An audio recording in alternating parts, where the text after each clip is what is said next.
I think it's probably quite clear that Wes Streeting was planning some sort of leadership challenge to Starmer.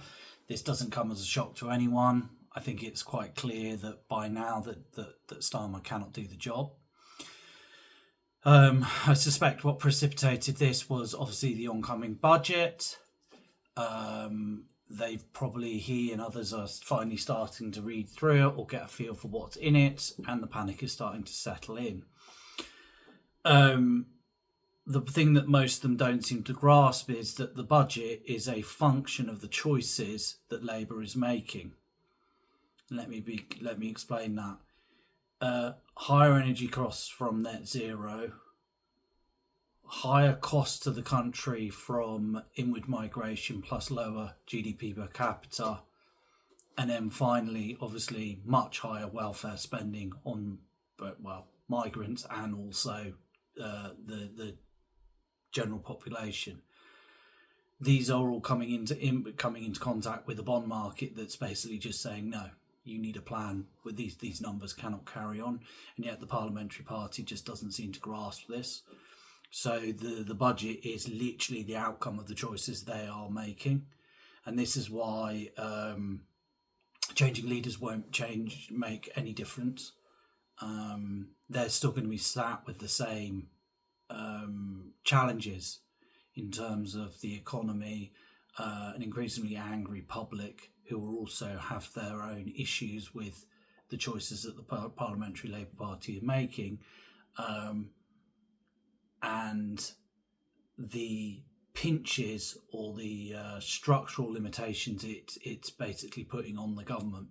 Now, don't get me wrong, Streeting's probably a better communicator than Starmer. That's a low bar to get over. They maybe even get rid of some of the more unpopular things that are being done, but they'll still basically get drawn into the same fights over the same things because that's the Labour Party as it's currently constructed. And they can't really actually wander that far from all these issues. The progressive stuff, because though it still calls itself Labour, the vast majority of the voters for the Labour Party now, particularly the membership and everything else, are actually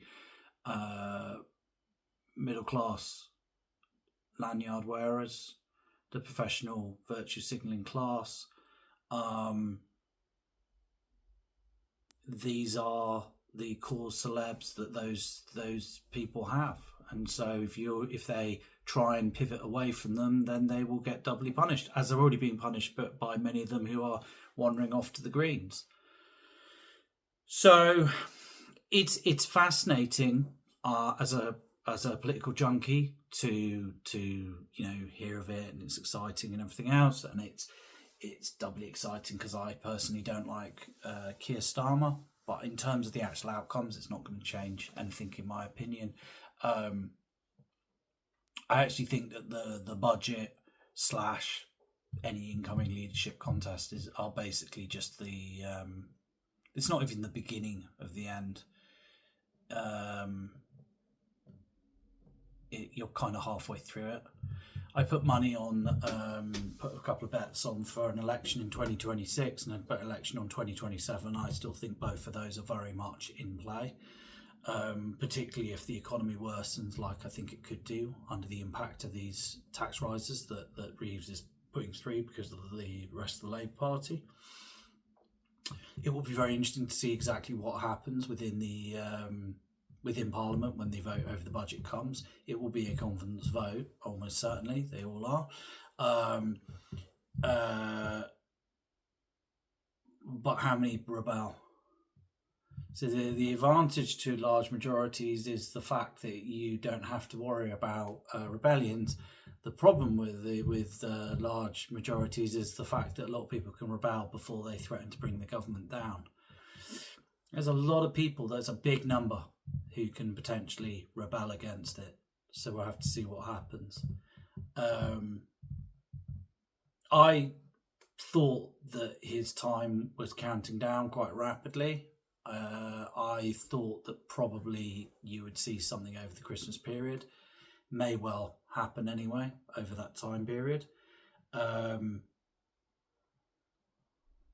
I was very, and I remain very cynical that he and they, because they're bound together now because the way that their budget has been put together, they've basically both got their fingertips on it. I've been very, very cynical for some time that they would make it all the way to April. And I think that nothing Streeting has said today puts off the idea that he's on manoeuvres. And I think particularly if he's interested in trying to play for the sensible centre or whatever you want to call it, then moving early makes sense. As soon as there's any kind of blood in the water, then, Burnham would probably try and get some sort of safe seat if such one exists and get back into Parliament and also challenge for leadership. By going earlier, Streeting makes it incredibly hard because he hasn't got time to get back into Parliament effectively, and so Streeting can, if a contest happens, claim the mantle for the sensible centre because he's likely to be up against Ed Miliband, I would assume, and Angela Rayner, both popular with the membership, but I'm not sure if people think that they're electoral box office. So we'll see. It's been an interesting few days. I think Starmer's time in number 10 is now crawling to an end. I don't think there's going to be many people who will be sad to see him go. I think there's definitely some advantages to him going early, in actual fact, from a personal preference. But as I said, overall,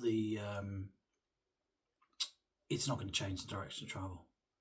This government is in deep, deep trouble, and so is the Labour Party in general. Thank you.